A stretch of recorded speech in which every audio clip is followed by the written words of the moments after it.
Hello and welcome to episode 25 at the House of Dissent podcast.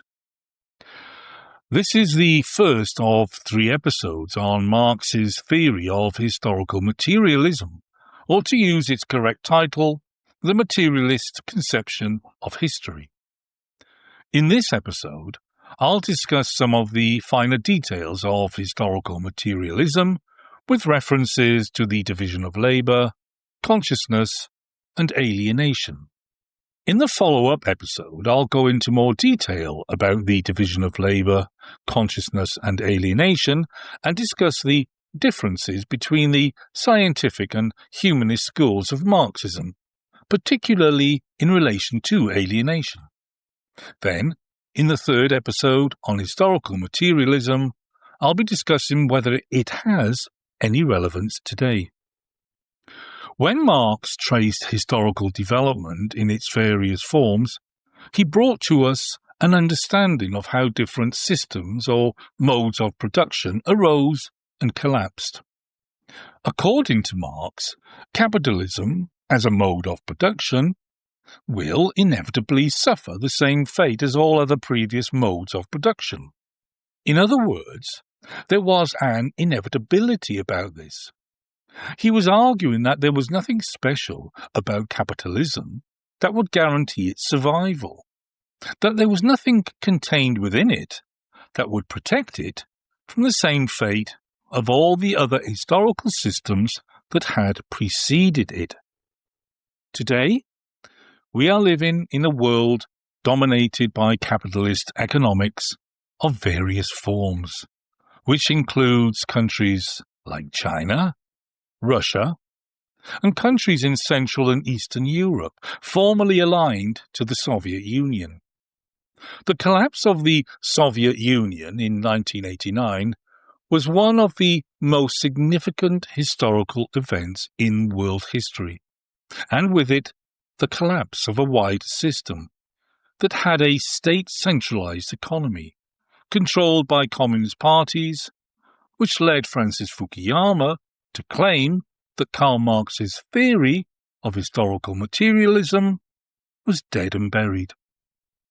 Not only did the collapse herald a new economic order, but also a new way of thinking, particularly in relation to the rights of individuals, and therefore a turn towards liberal ideas such as free speech and social activity within the new formation of a civil society, hitherto either restricted, as in Hungary, or non-existent in Romania. The expansion of the European Union is today evidence of the consolidation of capital. China has fully embraced a mode of production based on clear lines of capital. It exchanges goods on the global market, surplus value is extracted from workers, and profits are made on a huge scale that has created a new class system in so-called communist China. Yet, the leader of the Communist Party, Xi Jinping, argues differently. Xi has created his thought on socialism with Chinese characteristics for a new era. In the online journal Palladium, there's a piece titled Xi Jinping in Translation, China's Guiding Ideology, which provides key elements on Xi's thoughts. After Xi became General Secretary of the Chinese Communist Party, he had given a speech under the title Uphold and Develop Socialism with Chinese Characteristics on January 5th, 2013, to the party's Central Committee, where he clearly stated that China is not a capitalist country by saying, and I quote, "Socialism with Chinese characteristics is socialism. It is not any other sort of ism. The foundational scientific principles of socialism cannot be abandoned. Only if they are abandoned would our system no longer be socialist. From first to the last, our party has emphasized that socialism with Chinese characteristics adheres to the basic principles of scientific socialism and is imbued with characteristically Chinese features bestowed by the conditions of the times. Socialism with Chinese characteristics is socialism, not any other ism.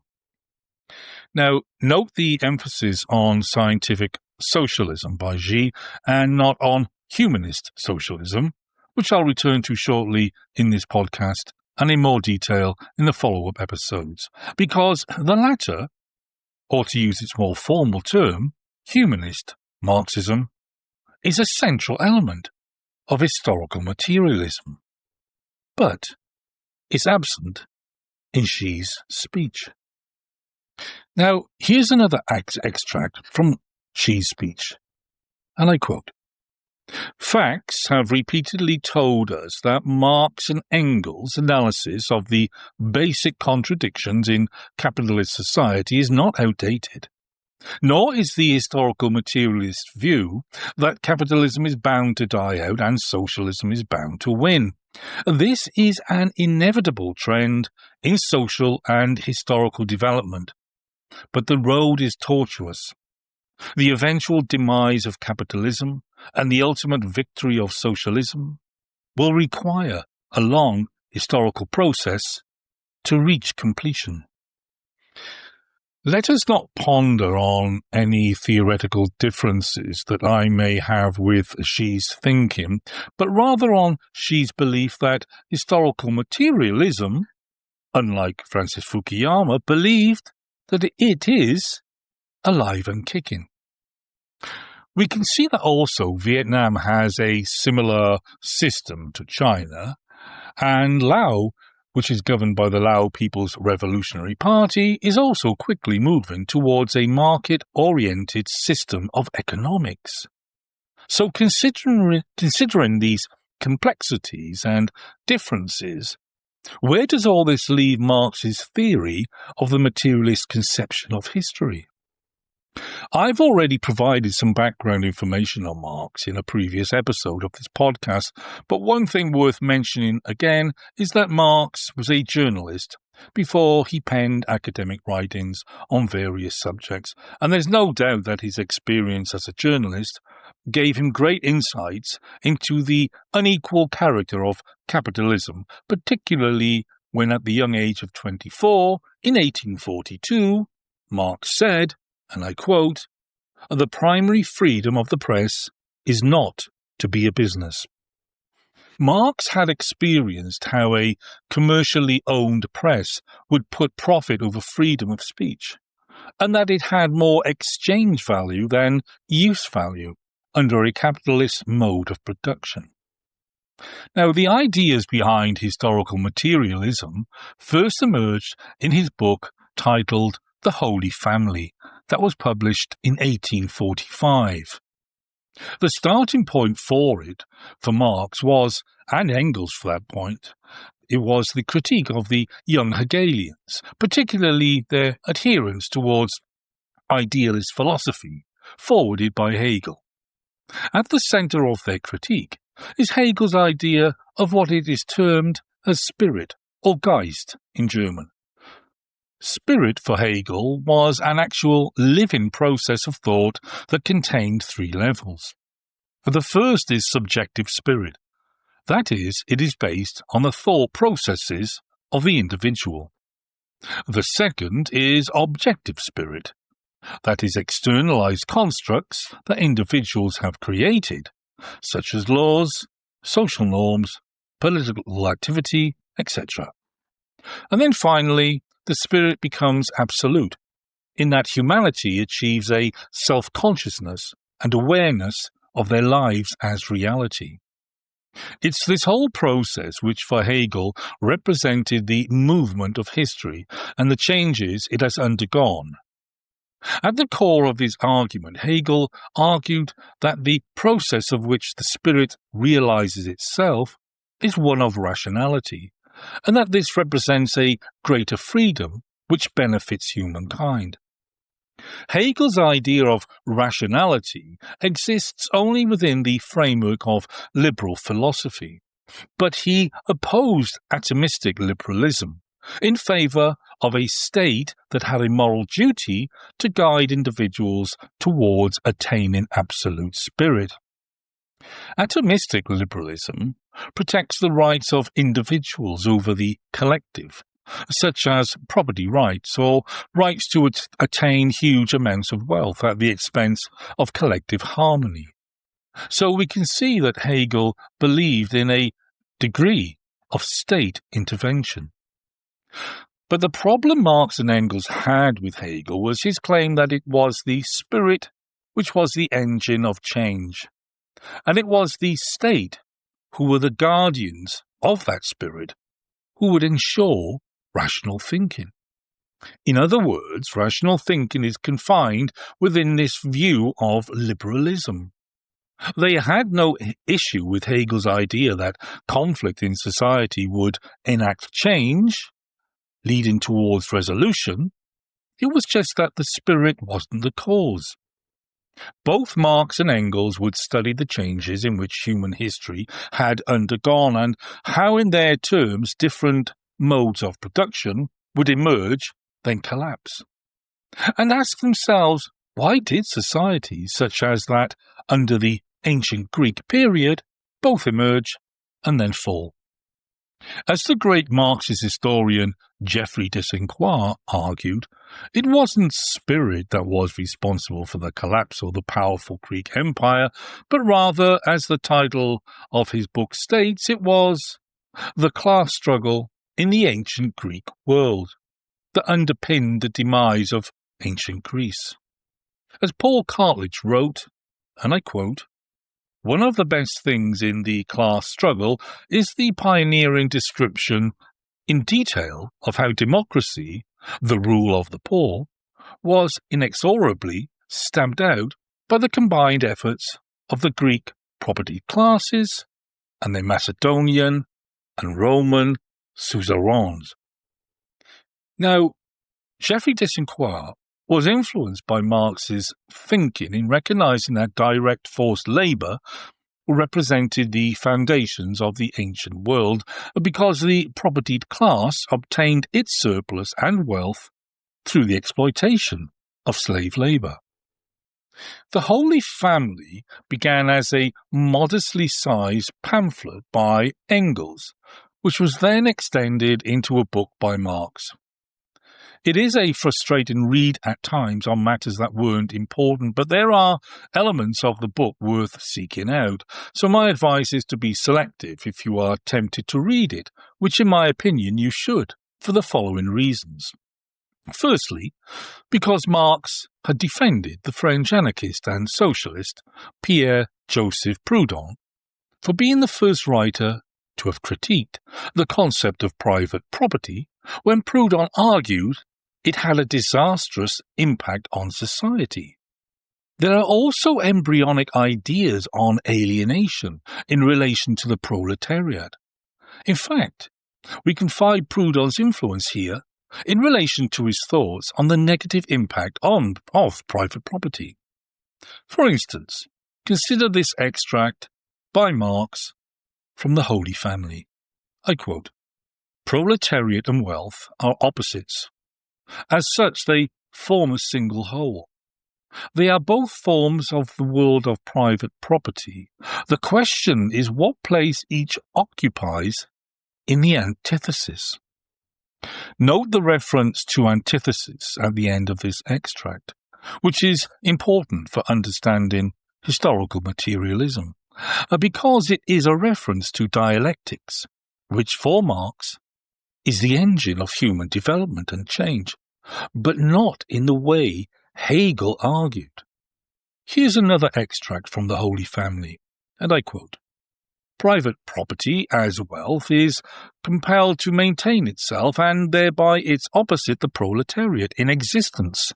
That is the positive side of the contradiction." Note the reference to the word contradiction, because that is central to how dialectics operates. It has opposites, thesis and antithesis, and out of these contradictions, or opposites, comes the resolution. or a new system of economics, politics, culture, and society, and a new way of thinking. Remember, Hegel called this resolution absolute spirit, but for Marx it would be something completely different. And Marx had argued that it would be the eventual collapse of capitalism, and therefore it would lead the pathway towards socialism, which is what Francis Fukuyama rejected in his book, The End of History. There's one other reason for selectively reading the Holy Family, and that is because we can find Marx's critique of Hegel's idealist view of history, where Marx takes aim against the spirit that the young Hegelians worshipped as fact, and for its neglect of the real masses and their conditions within historical change. Marx had noted that Hegel had used the word mass, which meant everyone. But for Marx, this was a mistake. And he said that for Hegel, and I quote, the mass, in the sense in which the word also embraces the so-called educated world. In other words, Hegel has failed to make a distinction between social groups, despite inequalities. And Marx, of course, would argue that the real masses, as he called them, the proletariat, would in fact become the engine of revolutionary change. Marx also had some unfinished business with the German philosopher Ludwig Feuerbach in relation to a materialist understanding of history. So, in 1845, after finishing The Holy Family, Marx wrote a brief but important 11-point document criticising Feuerbach's thought on materialism, and this is called Thesis on Feuerbach. Feuerbach had influenced Marx, and he was seen to have been associated with Feuerbach in intellectual circles. But Marx wanted to distance himself from Feuerbach on issues concerning the materialist theory of history. What Marx was doing is setting out his stall on materialism by criticizing Feuerbach for not acknowledging that human activity was central to the changing character of human development. Under point 1 of the thesis, Marx says Feuerbach, and I quote, does not conceive human activity itself as objective activity, and he regards the theoretical attitude as the only genuinely human attitude. For Marx, this meant that Feuerbach was unable to grasp the significance of revolutionary and practical critical activity, as Marx said. It is, however, important to note that and not underestimate the influence Feuerbach had on both Marx and Engels, particularly Feuerbach's critique of Hegel and his shift towards understanding history, not within idealism, but within materialism. Marx had credited Feuerbach for this, but the point of Marx's critique was that his thoughts on materialism were limited, where they negated human activity. So we can see that the nascent ideas emerging where Marx is beginning to map out his thoughts on materialism and revolutionary change. Under point 11 of the thesis is one of Marx's well-known statements, which was directed not only against Feuerbach, but towards philosophers who preferred to theorize and contemplate the world, with Marx saying, and I quote, "The philosophers have only interpreted the world in various ways. The point is to change it. And this alone demonstrates the radical dissent in views of Karl Marx, because he's advocating change by revolution, if necessary. The last point is important to note, because Marx also argued that a revolution was not always necessary, particularly in countries with a small, rather than large, bureaucratic state. It's in the German ideology where we find the materialist conception of history being fully developed, although it's important to point out that Marx at this point was more preoccupied with the first three forms of ownership, which I'll detail here. The German ideology is a must-read for anyone interested in Marx, and is rightly considered to be a major work of his. Incredibly, the German ideology wasn't published until 1932, even though it was finished in 1846, some 86 years later. Think about it for a moment. It was not available for reading before or during the Bolshevik 1917 Russian Revolution, a country which had a tiny proletariat, a country dominated by peasants, which was contrary to Marx's thoughts of how change occurs. And what is more, Russia had not even experienced a full-blown capitalist system. It was, in fact, a semi-feudal system governed by Tsarist autocrats. In the German ideology, Marx set out to critique the lofty, imaginary, and abstract ideas of Hegel's idealism. Here's an extract penned under the heading, "The Premises of the Materialist Method," and I quote, "The premises from which we begin are not the arbitrary ones, not dogmas, but real premises from which abstraction can only be made in the imagination. They are real individuals. Their activity and the material conditions under which they live, both those which they find already existing and those produced by their activity.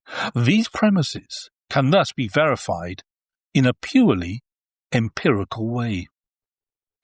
Central to historical materialism is the division of labour, and how it, and I quote, "determines the relations of individuals to one another with reference to the material instrument and product of labour," as Marx put it. And Marx detailed the various stages of development in the division of labour, stating that the first form of ownership is tribal ownership, often referred to as primitive communism, which Engels details much later in 1884, with the publication of The Origin of the Family. But the term primitive communism may sound misleading, because in the German ideology, tribal ownership contains slaves. Hardly an egalitarian communist system, even as a basic form. Marx called the second stage ancient communal and state ownership, and it's here where private property emerges alongside communal ownership. Marx also noted the changing dynamic of the division of labour under this second stage. Marx also uses ancient Rome as an example of the concentration of private property, as he put it, and in ancient times the increased use of slaves. The third stage, or third form of ownership, as Marx put it, is feudal or estate property, and it's the Middle Ages which Marx has in mind. There is a fourth and fifth stage, with capitalism as the fourth that emerges out of the dying embers of feudalism, but it's the Communist Manifesto published in 1848 where we find this, and in far more detail, later in Das Kapital. The fifth stage, or fifth form of ownership, was yet to be realised, but Marx argued that it would, and like history before it had demonstrated, it would emerge out of its preceding mode of productions due to the new forms of contradictions inherent to that system. So out of capitalism, socialism would emerge. Historical materialism traces history and human development to its roots and argues that all forms of ownership, or to use another term, mode of production, rise and fall because of the contradictions within each form. Marx had successfully demolished the idealist view of history, saying, and I quote, "In direct contrast to the German philosophy which descends from heaven to earth, here we ascend from earth to heaven. That is to say, we do not set out from what men say, imagine, conceive, nor from men as narrated, thought of, imagined, conceived, in order to arrive at men in the flesh. We set out from real, active men, and on the basis of their real-life process, we demonstrate the development of the ideological reflexes and echoes of this life process. Now, it almost sounds ridiculous to deny that humans make history, but during Marx's time, idealist philosophy was dominating philosophical thinking in Europe, and therefore what Marx and Engels were proposing was indeed radical, particularly when Marx would argue that capitalism would collapse because of its inherent contradictions. And the main contradiction and tension was between the opposing forces of capital and the proletariat, which for Marx would be the source of class conflict. But there's a caveat to be considered in relation to human activity and Marx's theory of historical materialism. Yes, men, as Marx put it, made history. It wasn't some abstract idea or metaphysical conception. It was of the real existing world of things. But it wouldn't be until 1852 that Marx crucially amended his thinking when he wrote the 18th Brumaire of Louis Bonaparte, where he said, and I quote, "Men make their own history, but they do not make it as they please. They do not make it under self-selected circumstances, but under circumstances existing already, given and transmitted from the past." And by the way, this quotation was also used by Xi Jinping in his speech that I referred to earlier. So, in ancient times, for example, slaves made history, but under duress. And under feudalism, serfs did the same, and so within capitalism, the workers were doing exactly that. They were selling their labour in exchange for a wage in conditions not made by them, but imposed upon them, which is one reason labour movements and trade unions emerged, to defend workers against the ravages of capitalism. But Marx was fully aware of the task ahead when he also said, and I quote, "The tradition of all dead generations weighs like a nightmare on the brains of the living." He knew that central to dialectics, central to all changes in the modes of production, was dissent, and to acquire a dissenting mind.